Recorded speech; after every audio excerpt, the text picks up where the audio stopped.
morning class. My name is Tarun Rinwa and you're welcome in the class Spark Digital Classes. Clear? आज हम जो start करने वाले हैं वो हम स्टार्ट करने वाले हैं क्लास 12th का चैप्टर नंबर फर्स्ट. ठीक है, the chapter number first of class 12th is the reproduction in organism. Clear? बहुत इजी चैप्टर है. क्लास 12 का जो फर्स्ट चैप्टर है रिप्रोडक्शन इन ऑर्गेनिज्म, एक्चुअली जो हमारी फर्स्ट यूनिट है क्लास 12 की, it is based on the reproduction, है ना, रिप्रोडक्शन के वो बेस्ड है. और the first chapter of the class 12 is giving our idea of the basic knowledge about the reproduction, कि what is reproduction, in which organism reproduction take place, why the reproduction is essential for the organism, and what are the type of the reproduction in all organisms या all kingdom in our systems. Clear? So हम अपना time waste नहीं करते, हम start करते हैं. हमारा next chapter जो फर्स्ट चैप्टर है वो है रिप्रोडक्शन इन ऑर्गेनिजम्स. ठीक है, रिप्रोडक्शन क्या होता है, what is actually the reproduction is that. Human physiology की अगर हम बात करें तो क्लास 11th के अंदर हमारे पास ह्यूमन फिजियोलॉजी से रिलेटेड सारे चैप्टर्स थे.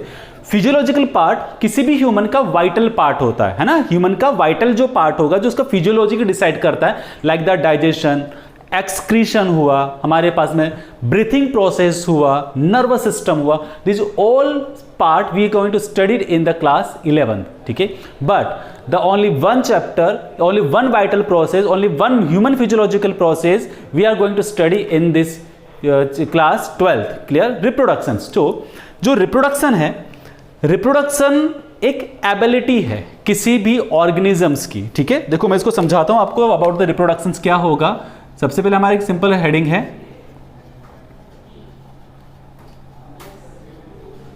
Reproductions. Clear? So actually what is the reproduction. Reproduction is an ability. ठीक है, रिप्रोडक्शन क्या है? एबिलिटी है. और ये एबिलिटी हम क्लास 11 में ऑलरेडी पढ़ चुके हैं. They are the 5 character of the living system, है ना. 5 character of the living system first chapter में था. लिविंग वर्ल्ड के अंदर 5 character of the living system, उसमें रिप्रोडक्शन के बारे में लिखा हुआ था. तो reproduction is ability of living organism. Reproduction is the ability of living organism to give birth. ठीक है, reproduction is the ability of living organism to give birth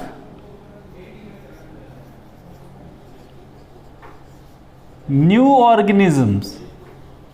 ठीक है, तो सिंपल सा एक टर्म्स हम लेते हैं कि actually what is the reproduction is that. तो रिप्रोडक्शन क्या है? Reproduction is an ability. ये एक एबिलिटी है, ठीक है, जो किसी भी लिविंग ऑर्गेनिजम्स को लेकर होगी, और इस दौरान एक लिविंग ऑर्गेनिज्म बर्थ करेगा नए लिविंग ऑर्गेनिजम्स को. So that is the reproduction. तो रिप्रोडक्शन एबिलिटी भी है and reproduction is a vital process. Ability होने के साथ साथ रिप्रोडक्शन कैसा प्रोसेस होगा? ये एक वाइटल प्रोसेस है, because we are going to study in the human physiology. Reproduction को हम ह्यूमन फिजियोलॉजी में स्टडी कर रहे हैं. एक वाइटल प्रोसेस है because this process require the lots of energy. Clear? Reproduction is a vital process of the living organism. This is the ability of living organism. Reproduction is the vital process of living organisms. और इस vital process के अंदर अगर कोई living organism नए living organisms को birth कर रहा है तो वो अपने पास 2 पैटर्न से कर सकता है. Most of probably there are 2 basic pattern. The number 1 is asexual reproduction and number 2 is sexual reproductions. Clear? ध्यान रखना, मैं बेसिकली आपको एनसीईआरटी की लाइन टू लाइन, उसके अंदर छिपे हुए वर्ड्स, उसकी बिटवीन द लाइन के कॉन्सेप्ट जो भी होगा उनको एक्सप्लेन करने वाला हूं यहां पर. कंफ्यूज मत होना. ठीक है, मैं एक एक वर्ड को बहुत एक्सप्लेन यहां समझाने वाला हूं आपको. जो एनसीईआरटी के अंदर है हम बस उसी को बेस लेके चलेंगे ताकि हमारा बोर्ड लेवल और एज वेल एज हमारा नीट लेवल क्लियर हो सके. क्लियर? तो ध्यान दीजिएगा, reproduction is the ability of living organisms.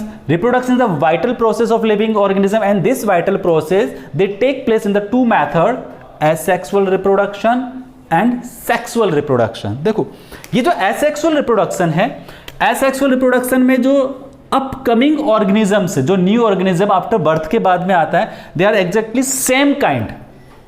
That mean हम इसको बोल सकते हैं सेम वेरिएंट्स, उनमें किसी भी टाइप का कोई चेंज नहीं दिखाई देगा आपको, they are exactly copy, they are the same variants.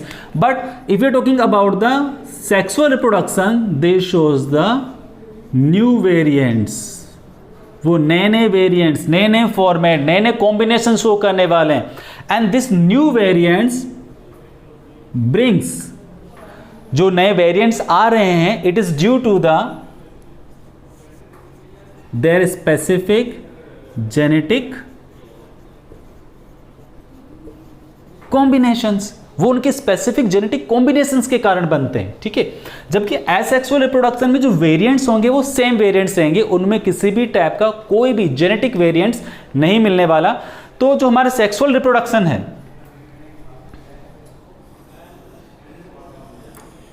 Due to their genetic variants, the sexual reproduction, this is it actually advanced for the reproduction, it is advanced, ये एक एडवांस पैटर्न होगा, ठीक है। ये एडवांस पैटर्न होगा किसी भी reproduction करने वाले ऑर्गेनिजम्स के अंदर, और ये हाई ग्रेड के ऑर्गेनिजम्स में मिलने वाला है, ठीक है।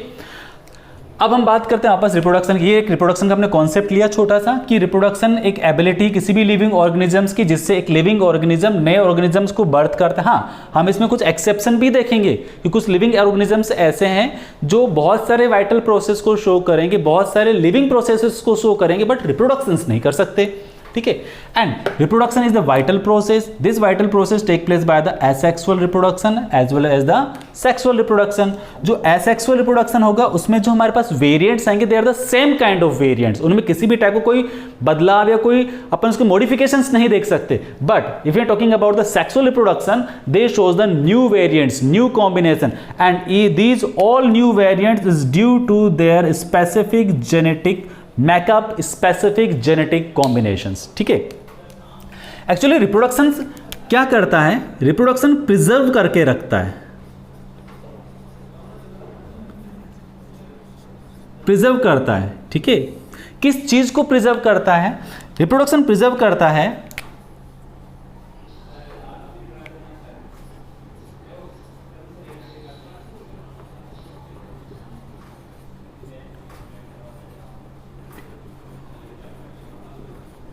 स्पीसीज में। देखो यहाँ वर्ड बोल रहा हूँ स्पीसीज, ठीक है, ये बहुत इंपॉर्टेंट है यहाँ पर, ठीक है। एग्जाम्स के अंदर जो नीट लेवल के एग्जाम्स होते हैं वहाँ पर एक एक वर्ड की बहुत वैल्यू होती है, समझना बहुत जरूरी होता है हमको, ठीक है ना।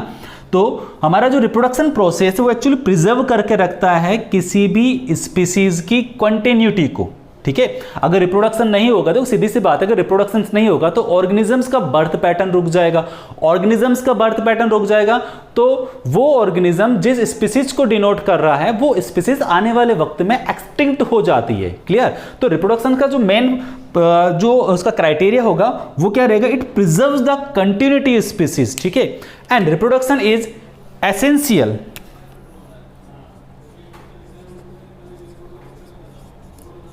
essentially ट्रांसमिट, ठीक है। ड्यूरिंग द रिप्रोडक्शन किस चीज को essentially generation to generation transmit किया जाएगा, भेजा जाएगा, तो उसमें हम बोलते हैं they actually transmit the hereditary information in form of DNA, है ना, hereditary information in form of DNA. देखो हमारे जो एनसीईआरटी की जो बुक जिन्होंने लिखी है, जिन्होंने इसको कंपाइल किया है, बहुत ही कॉशियसली और बहुत ही इंटेलिजेंटली पैटर्न के साथ उन्होंने इसको कंपाइल किया है। जो हमारा फर्स्ट यूनिट है, this first unit actually belong from the chapter unit of the reproductions, ठीक है।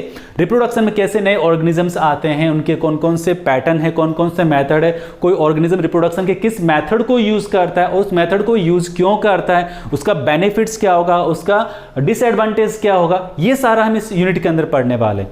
फिर नेक्स्ट चैप्टर में हम एक्चुअली इन्हीं के बारे में पढ़ने वाले हैं, है ना। जो हमारा नेक्स्ट यूनिट है, जिसका यूनिट नंबर 5 यूनिट नंबर 6 जो हमारे पास में, it is based on the genetic system, कि किस तरह से जेनेटिक हेरिडिटरी इन्फॉर्मेशन को ट्रांसफर करता है। जेनेटिक हेरिडिटरी इन्फॉर्मेशन जब ट्रांसफर होता है तो उसका बेनिफिट क्या होता है, अगर उनका कॉम्बिनेशन बदल जाए तो क्या होगा, ये सारा हम पढ़ने वाले chapter number 5 and chapter number 6 के अंदर। तो जो एसेंशियली ट्रांसमिट कर रहा है रिप्रोडक्शंस को, they are the hereditary information. एक जनरेशन से दूसरी जनरेशन जो इंफॉर्मेशन जाने वाली है, it is going in the form of the DNA. ठीक है, सेक्सुअल रिप्रोडक्शन में इस ट्रांसफर के अंदर कॉम्बिनेशंस बन जाएंगे, बट एसेक्सुअल रिप्रोडक्शन में कॉम्बिनेशंस नहीं बनेंगे। जो पैटर्न या जो जेनेटिक मेकअप, जो हेरिडिटरी इंफॉर्मेशंस पेरेंट के पास, वो एज सच एज ट्रांसमिट हो जाएगी हमारे यंग वंस के पास में।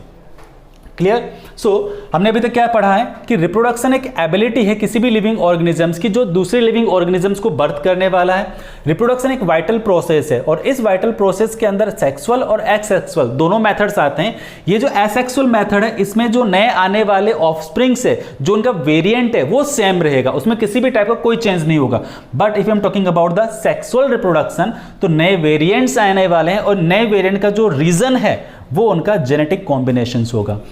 रिप्रोडक्शंस के दौरान कोई भी ऑर्गेनिज्म अपनी स्पीसीज की कंटिन्यूटी को, अपने स्पीसीज के जनरेशन आफ्टर जनरेशन साइकिल को क्या करता है, मेंटेन करता है, ताकि इस अर्थ पर उस स्पीसीज का एग्जिस्टेंस बना रहे।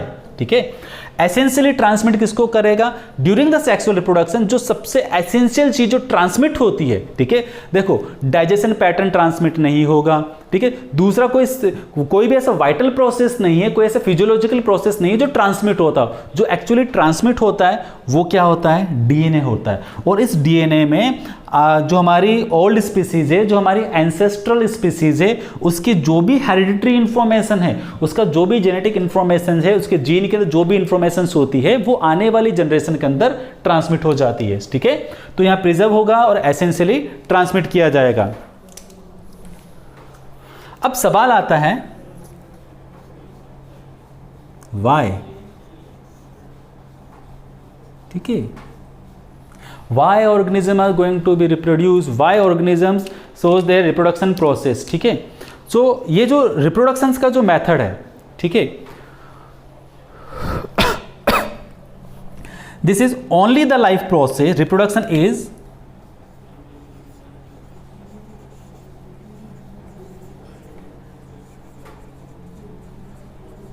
Only life process. देखो लाइफ प्रोसेस के अंदर डाइजेशन भी है, ब्रीथिंग भी है, नर्वस सिस्टम भी है, सब कुछ है। लेकिन किसी एक स्पेसिफिक ऑर्गेनिज्म या किसी भी ऑर्गेनिजम्स का ये जो रिप्रोडक्शन पैटर्न है, ये अकेला एक ऐसा लाइफ प्रोसेस है जो ऑप्शनल भी होता है और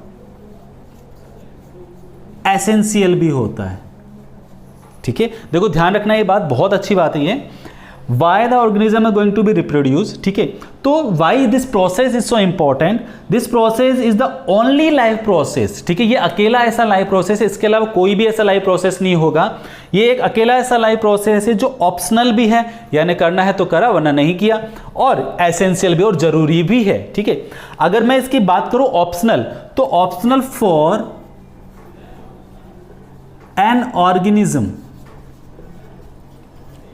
ऑप्शनल फॉर एन ऑर्गेनिज्म, किसी एक पर्टिकुलर ऑर्गेनिजम्स के लिए ऑप्शनल हो सकता है कि उसको इन फ्यूचर रिप्रोडक्शंस करना है या नहीं करना है। वो उसकी खुद की पर्सनल मर्जी है, उसका खुद का विल है कि मुझे रिप्रोड्यूस करना है या नहीं करना, मुझे अपनी जनरेशन बनानी है या नहीं बनानी, ये उसका अपना पर्सनल लुकआउट है, ये ध्यान रखना।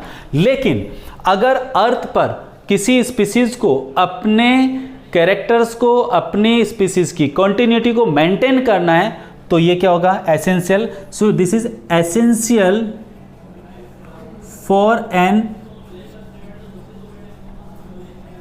स्पीसीज।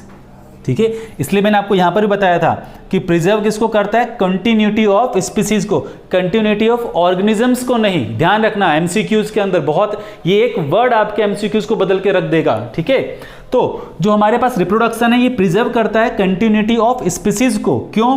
क्योंकि reproduction is only the life process. ये अकेला एक ऐसा लाइफ प्रोसेस होगा जो ऑप्शनल है फॉर एन ऑर्गेनिज्म, कि ये ऑर्गेनिज्म इन फ्यूचर बर्थ करना चाहे या नहीं चाहे, ये किसी एक ऑर्गेनिज्म का अपना पर्सनल मैटर है। ठीक है, जैसे ह्यूमंस के अंदर हम बात करें तो ह्यूमन के अंदर कई ऐसे ह्यूमंस होते हैं जो मैरिज को फॉलो नहीं करते, जो शादी नहीं करना चाहते और ना ही इन फ्यूचर अपना जनरेशंस करना चाहते हैं, बट उससे स्पीसीज खत्म नहीं हो रही। ठीक है, स्पीसीज की कंटिन्यूटी मेंटेन रहेगी। ये किसी एक ऑर्गेनिज्म का अपना पर्सनल ओपिनियन है कि उसको इन फ्यूचर बर्थ करना है नहीं करना, उसको रिप्रोडक्शन प्रोसेस को मेंटेन करना है या नहीं करना। सो reproduction is the only life process जो ऑप्शनल है किसी एक ऑर्गेनिजम्स के लिए, बट अगर उस ऑर्गेनिज्म की स्पीसीज को मेंटेन रहना है तो ये किसमें आ जाएगा, एसेंशियल प्रोसेस में। तो this is essential for an species. तो reproduction is the only life process which is optional for an organism but essential for an species. ठीक है, तो ये हमने बहुत अच्छी बात पढ़ी यहां पर। सो यहां पर कंटिन्यूटी ऑफ स्पीसीज लिखा जाएगा। ठीक है, ये इंपॉर्टेंट है। आपको ये वर्ड बहुत सिंपल लगता होगा, लेकिन एनसीईआरटी ने जो अपने वर्ड्स को चुना है, ठीक है, इन वर्ड की बहुत वैल्यू है। हमें एक एक वर्ड को, एक एक सेंटेंस को, एक एक लाइन को बहुत क्लियरली और बहुत सोच समझ के पढ़ना होगा। ठीक है, सो हमने देख लिया ये एबिलिटी है, ये वाइटल प्रोसेस है, सेम वेरिएंट्स बनेंगे एसेक्सुअल रिप्रोडक्शन में, न्यू वेरिएंट्स बनेंगे सेक्सुअल रिप्रोडक्शन में। न्यू वेरिएंट्स बनने का मतलब है उनके अंदर नए नए जेनेटिक कॉम्बिनेशंस होंगे, अलग अलग कॉम्बिनेशंस बनेंगे। ठीक है, जैसे अपने कलर क्यूबिक्स होते हैं ना, कलर क्यूब होता है जिसको अपन बैलेंस करते हैं, तो क्यूब में बहुत सारे अलग अलग कलर्स होते हैं, उनको बैलेंस करना पड़ता है और नए नए टाइप के हमारे पास पैटर्न बनते चले जाते हैं। ऐसा ऐसे जेनेटिक कॉम्बिनेशंस होता है। यहाँ पर प्रिजर्व किया जाता है किसी भी स्पीसीज की कंटिन्यूटी को, एसेंशियली ट्रांसमिट होता है इसके अंदर हेरिडिटरी इंफॉर्मेशन, और जो ट्रांसमिट होगा वो always in the form of DNA, चाहे वो एसेक्सुअल रिप्रोडक्शन हो चाहे वो सेक्सुअल रिप्रोडक्शन हो। जो इंफॉर्मेशन एक जनरेशन से दूसरी जनरेशन में ट्रांसमिट होगी वो ऑलवेज इन द फॉर्म किसकी होगी, डीएनए के फॉर्म में होगी।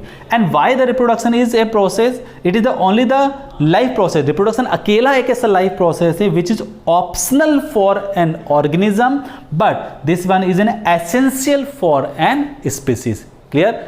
आप एक बार स्क्रीनशॉट ले लीजिए इसका, फिर अपन आगे स्टार्ट करते हैं। चलिए, हो गया। नाउ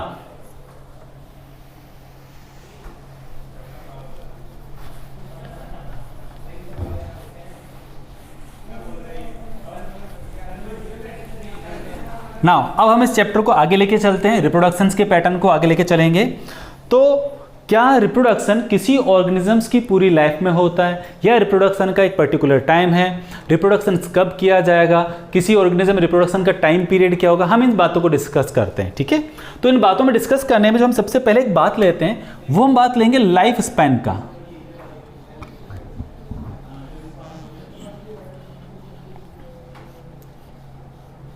ठीक है, हम बात करेंगे लाइफ स्पैन का। ये जो लाइफ स्पैन की हम जो बात कर रहे हैं, हम बात कर रहे हैं पर्टिकुलरली फॉर एन ऑर्गेनिजम्स की।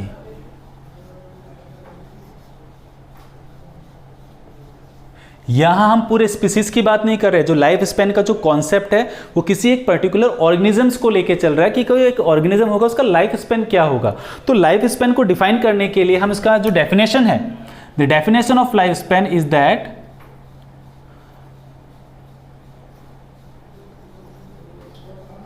the time period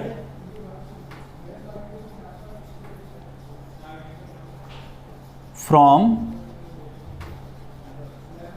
birth to natural death।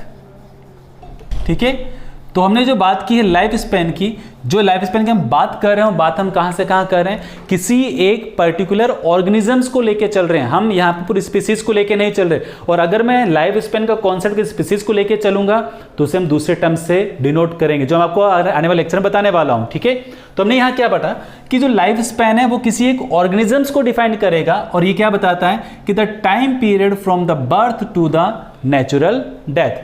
तो टाइम पीरियड हमको ये बताता है, तो लाइफ स्पैन के बारे में हमने एक चीज तो पढ़ ली कि कोई भी ऑर्गेनिजम्स जो लिविंग है वो क्या करेगा, बर्थ करेगा।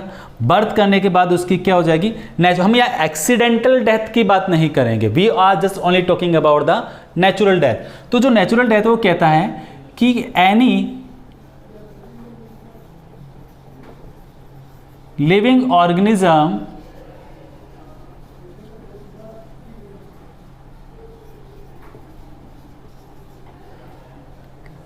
cannot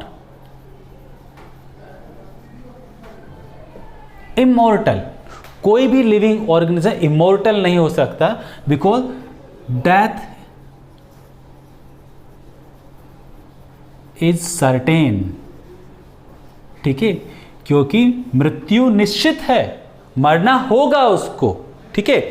एक्सीडेंटल डेथ का एक अलग कॉन्सेप्ट चलता है, हम उसको यहाँ लेके नहीं चल रहे। हम यहाँ पे जो कॉन्सेप्ट लेके चल रहे हैं वो कॉन्सेप्ट हमारे पास में कौन है, नेचुरल डेथ। तभी हम लाइफ स्पैन की बात करेंगे कि एक सामान्य सा ऑर्गेनिज्म, एक कोई भी नॉर्मल ऑर्गेनिज्म का जो टाइम पीरियड होता है, जो उसका नेचुरल डेथ का, यानी उसके बर्थ होना, उसका फिर यंग होना, ओल्ड होना, सेनेसेंस आना, उसकी डेथ हो जाना, ये एक साइकिल है, जो डेथ का साइकिल है, जो उसकी लाइफ एक्सपेंड का साइकिल है, वो लाइफ साइकिल का टाइम पीरियड्स क्या होगा, वो हम कहलाते हैं लाइफ स्पैन।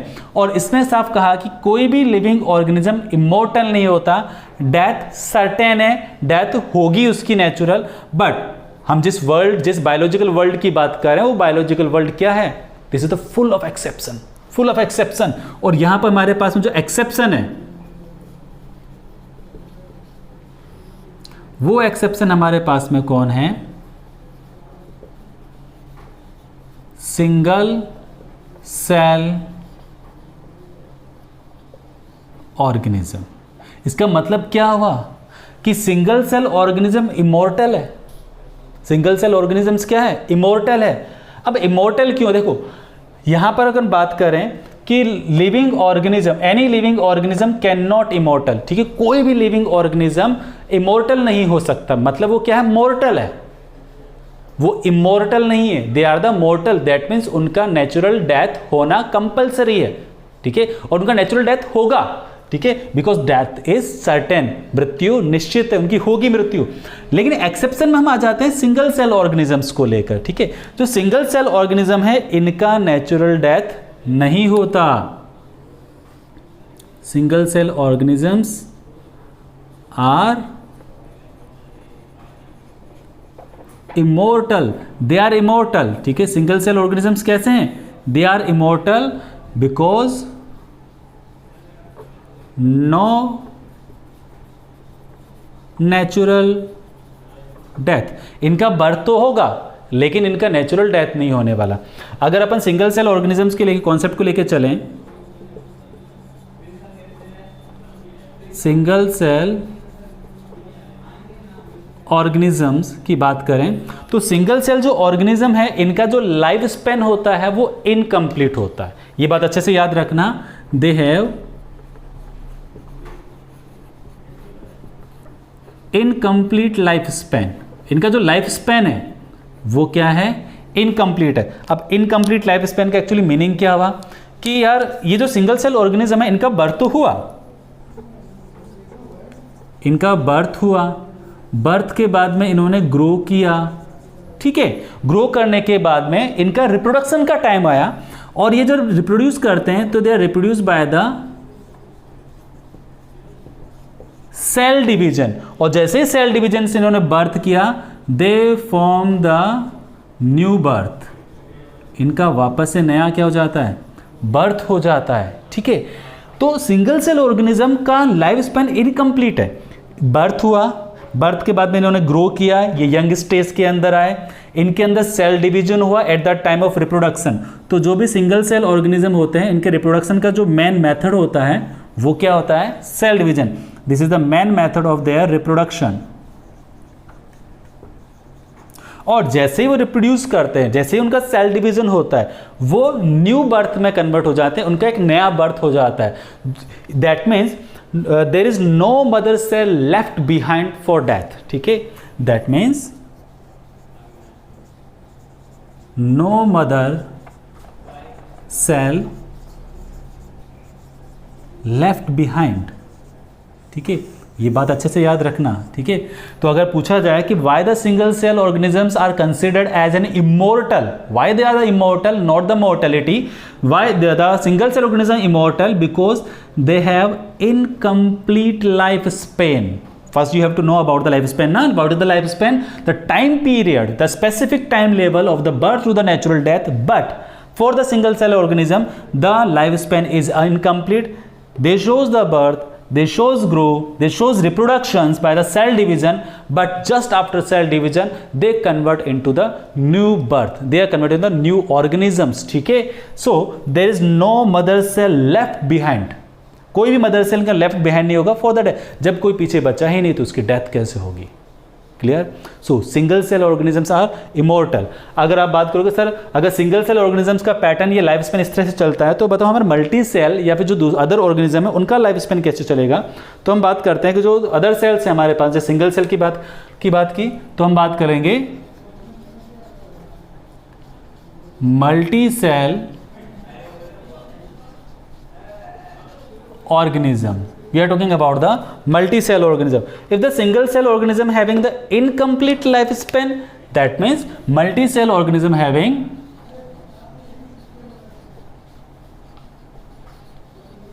complete lifespan. इनका लाइफ स्पेन कैसा होगा? कंप्लीट लाइफ स्पेन होगा। और जब भी इनका कंप्लीट लाइफ स्पेन होता है तो उसका पैटर्न कैसे बनेगा वो देखिए। इनमें बर्थ होगा, ये ग्रो करेंगे, देन यंग होने के बाद में दे गोज ओल्ड, और by reproduction give new birth.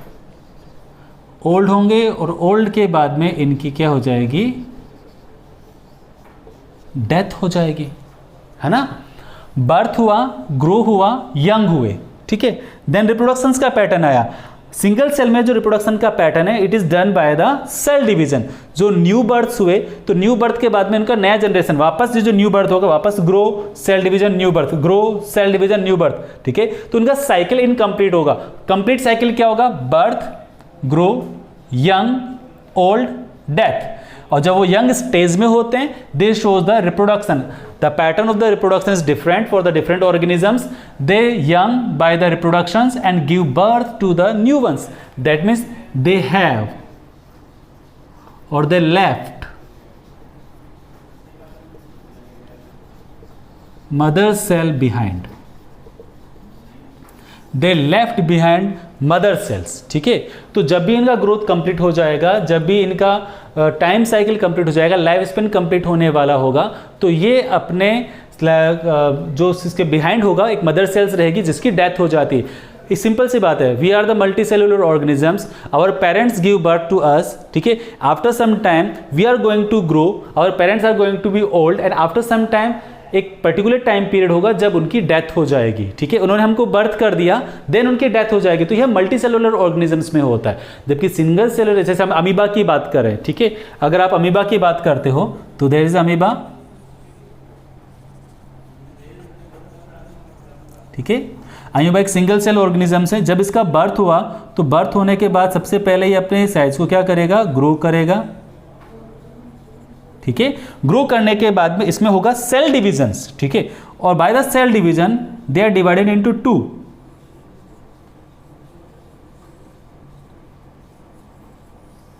यानी कि जहां पर आपकी कल्चर के अंदर एक अमीबा था, अब आपके पास अमीबास कितने हो गए? तो कोई मदर सेल पीछे लेफ्ट ही नहीं रहेगा, ठीक है। There is no mother cell, no life span completed. That's why जो हमारे पास सिंगल सेल ऑर्गेनिजम्स हैं वो किस कैटेगरीज में आते हैं? हमारे पास में इमोर्टल कैटेगरीज में आते हैं। और एक 11th की बात भी अपन यहाँ पर कंसिडर कर लेते हैं कि जो सिंगल सेल ऑर्गेनिजम्स हैं इनके अंदर ग्रोथ एंड जो रिप्रोडक्शन है, ये 11th की कहानी है, ध्यान रखना। First chapter, growth and reproductions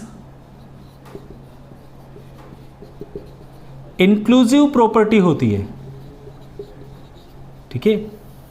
growth and reproduction कैसी प्रॉपर्टीज हैं? Inclusive property. इंक्लूसिव प्रॉपर्टीज का मीनिंग क्या हुआ? अभी हम talking about the definition of the growth. What is the growth? Increasing in number of the cell, increasing in number of cell. And what is reproduction? Ability of organism to give birth. Just हमें starting में पढ़ा था, ability of organism to give birth. And what is the growth? Increasing in number of cell. So look over there, here amoeba cell going to be divided. After division they form the 2 new cells. One cell converted into 2 new cells. They are the formation 2 new cells. That is the growth, and this is the method of the reproduction in the single cell organisms. So that is the reproductions. So reproduction and growth in single cell organisms are the inclusive property. That means they are the synonym to each other. But अगर मैं बात करूं multi cell organisms के अंदर, so in the multi cell organisms growth and reproduction कैसी properties होगी? Inclusive तो होगी नहीं, देखो सीधी सी बात है कि ग्रोथ अलग पैटर्न में चल रहा है, रिप्रोडक्शन अलग पैटर्न में चलेगा, so this one is an exclusive property.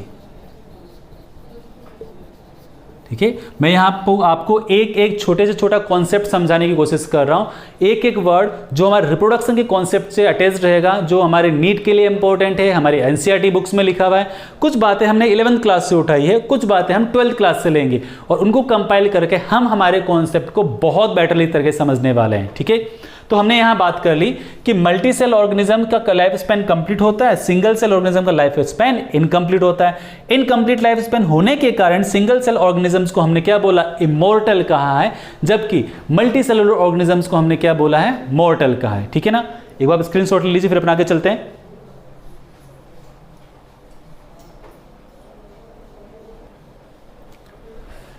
चलिए नेक्स्ट चलें।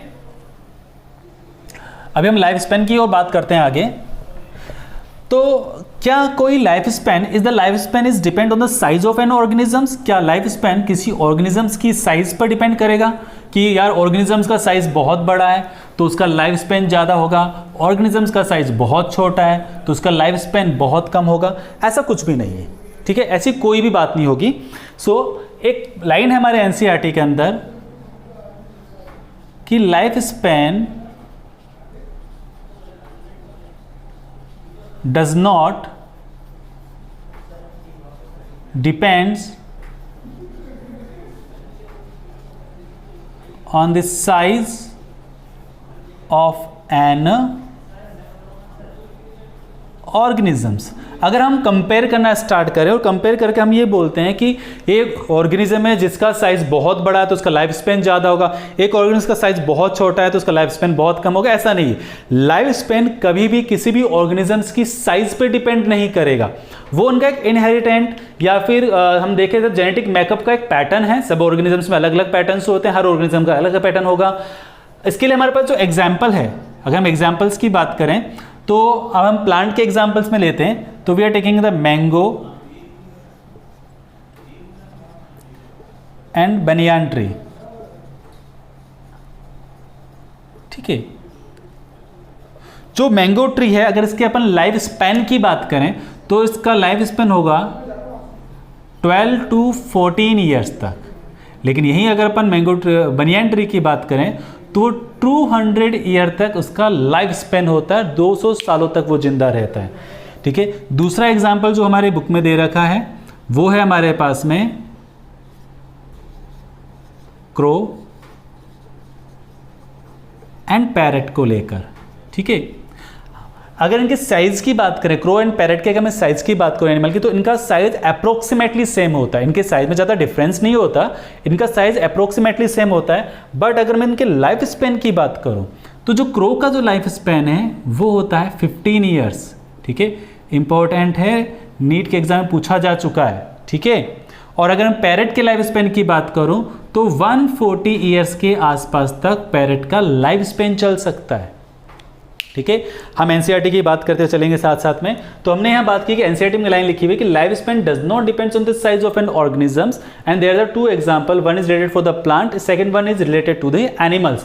मैंगो ट्री का लाइफ स्पैन हमारे पास में 12 to 14 ईयर्स का और बेनियान ट्री का लाइफ स्पैन होगा 200 ईयर्स का। साथ ही साथ हम क्रो की बात करें तो क्रो का लाइफ स्पैन है 15 ईयर्स एंड पैरेट का लाइफ स्पैन होगा 140 ईयर्स का, 120 से लेकर 140 ईयर्स के आसपास। अभी मैं आपको एक शो करता हूं, जो हमारा एनसीईआरटी का डायग्राम है, हम एनसीईआरटी डायग्राम शो करते हैं। आप एक बोर्ड पे देखिए, आपको एनसीईआरटी के डायग्राम के अंदर मैं आपको लाइफ स्पैन के बारे में समझाऊंगा। हम एनसीईआरटी के डायग्राम के साथ में वहां पर कुछ ऑर्गेनिजम्स के लाइफ स्पैन शो कर रखे हैं और कुछ ऑर्गेनिजम्स के लाइफ स्पैन शो नहीं है। तो मैं आपको दोनों डायग्राम समझाता हूं। ठीक है, देखिए बोर्ड पर।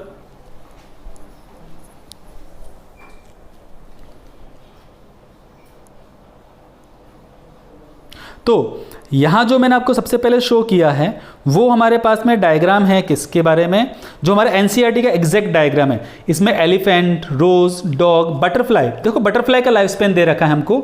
बटरफ्लाई का लाइफ स्पैन हमारे पास में कितना है, 1 to 2 वीक के आसपास है। क्रो का लाइफ स्पैन दे रखा है हमारे पास 15 ईयर्स के आसपास। फिर हमारे पास बनाना ट्री है, काऊ, पैरेट का लाइफ स्पेन दे रखा है 140 ईयर्स, क्रोकोडाइल का 60 ईयर्स। ये देखिए टॉर्टोइस का लाइफ स्पेन हमारे पास में है 100 से 150 ईयर्स। ये हमारा एनसीईआरटी का बुक का डायग्राम है, ठीक है। ध्यान रखना जो हमारा एनसीईआरटी है इसके एक each and every diagram, each and every lines, each and every page is so important for the NEET level, ठीक है। अब यहाँ पर जो हमारे पास में देखिए, जो सबसे पहले हम एलिफेंट की बात करते हैं। एलिफेंट का लाइफ स्पेन इस डायग्राम देखिए, नेक्स्ट एलिफेंट का जो लाइफ स्पेन है वो है 60 से 90 ईयर्स के बीच में होता है। ये 60 से 90 इसलिए बोलते हैं क्योंकि अलग अलग कॉन्टिनेंट में इनका इन्वायरमेंटल जो हैबिटेट्स होता है उस हैबिटेट के हिसाब से इनका लाइफ स्पेन थोड़ा सा चेंज हो जाता है, ठीक है। डॉग का लाइफ स्पेन है 20 से 30 ईयर्स, बटरफ्लाई का हमने पढ़ा ही है 1 to 2 वीक्स, क्रो का हमने देखा था 15 ईयर्स, पैरेट का हमें पता है 140 ईयर्स, काऊ का लाइफ स्पेन होता है 20 से 25 ईयर्स के आसपास। जो हॉर्स है उसका लाइफ स्पेन है 60, क्रोकोडाइल का भी 60 ईयर्स जो हमको डायग्राम में दे रखा है। फ्रूट फ्लाई का जो लाइफ स्पेन है वो का 30 डेज, केवल 30 डेज का। टॉर्टोइस, ठीक है, टॉर्टोइस का लाइफ स्पेन है 100 से 150 ईयर्स। रोज़, जो रोज़ प्लांट होता है उसका 5 से 7 ईयर्स होगा। जो बनाना ट्री है it is a 25 years. Rice plant का होता है 3 से 4 मंथ्स का। एंड जो बनियान ट्री है उसका लाइफ स्पेन हमारे पास में होता है 200 ईयर्स का, ठीक है। इस डायग्राम का जो स्क्रीनशॉट ले लीजिए आप।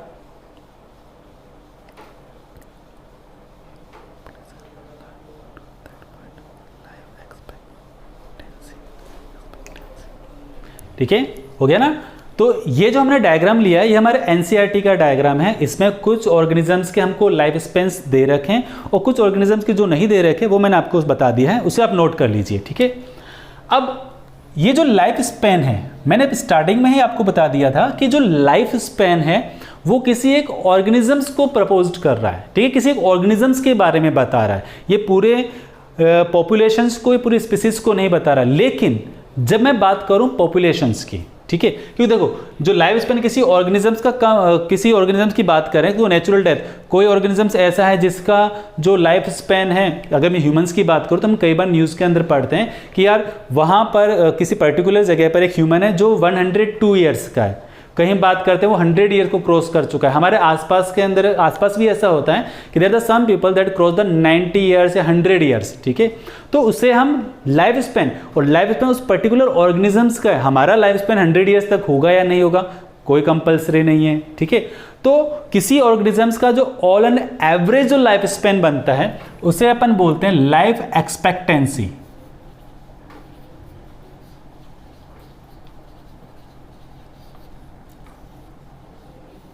ठीक है।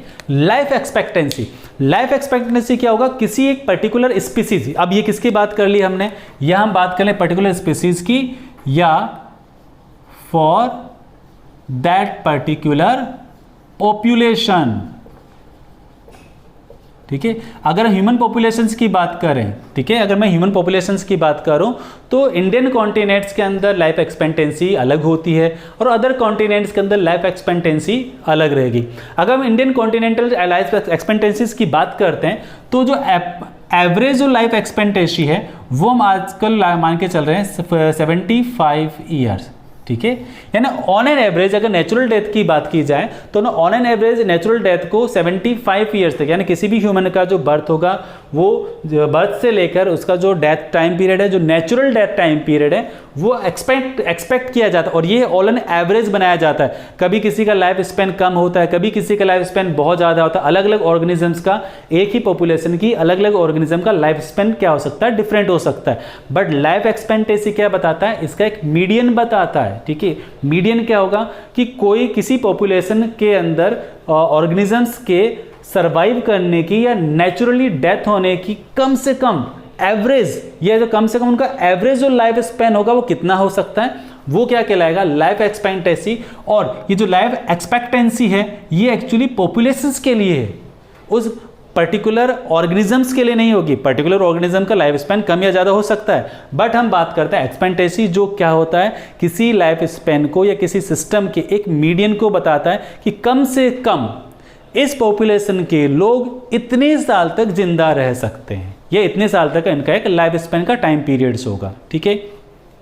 तो आज हमने क्या बात किया, हमने बात किया अबाउट द रिप्रोडक्शन की एबिलिटी होती है, वाइटल प्रोसेस होता है, रिप्रोडक्शन क्यों एसेंशियल है, उसको प्रिजर्व किस चीज़ को करता है, किस तरह से रिप्रोडक्शन के अंदर कैरेक्टर एक जनरेशन से दूसरी जगह ट्रांसफर होते हैं, ठीक है।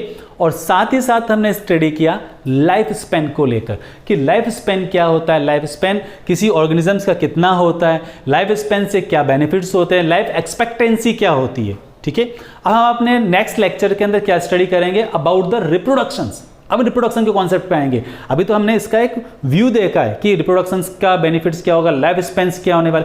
आज हम क्या स्टार्ट, अब नेक्स्ट क्लास हम क्या स्टार्ट करेंगे, अबाउट द रिप्रोडक्शन, रिप्रोडक्शन की डेफिनेशन, रिप्रोडक्शन के टाइप्स, एसेक्सुअल रिप्रोडक्शन क्या होता है, जो हमने पहले भी 10th क्लास में आप लोगों ने पढ़ा है, लेकिन हम यहाँ पर उसको थोड़ा सा लाइन टू लाइन, एनसीईआरटी की लाइन, क्योंकि हमें आने वाले टाइम में कई सारे कंपटीशन एग्जाम्स देने हैं और किसी भी कंपटीशन एग्जाम का जो मेन बेस होता है बेटा, जो मेन बेस होगा वो बेस क्या होगा, एनसीईआरटी होगा। हाँ, हम अदर बुक्स को भी प्रेफर करते हैं, कुछ कॉन्सेप्ट जैसे ये लाइफ एक्सपेक्टेंसी है, हमने अदर बुक से बोरो किया है, ठीक है, अदर कॉन्सेप्ट से बोरो किया है इसको, लेकिन जो हमारा मेन जो प्लेटफॉर्म है, जो मेन हमारा सिस्टम रहेगा वो एनसीईआरटी में बहुत नॉलेज बेटा, बहुत नॉलेज है एनसीईआरटी के अंदर। हम एनसीईआरटी के लाइन टू लाइन वर्ड्स को यूज़ करेंगे, उसके अंदर आने वाले बिटवीन द लाइंस में जो उसकी मिस्ट्री है, उस मिस्ट्री को सोल्व करेंगे हम, ठीक है। हम इस मिस्ट्री के एक एक पॉइंट को पढ़ने वाले हैं ताकि आपके क्वेश्चंस बेटर तरीके से, आपका नॉलेज बढ़े और आप बहुत देखो ये चैप्टर्स वैसे माना जाता है बड़ा बोरिंग चैप्टर्स है, लेकिन बोरिंग कुछ भी नहीं है। अगर हमको कॉम्पिटिशन फील्ड में एंटर करना है तो बोरिंग कुछ भी नहीं है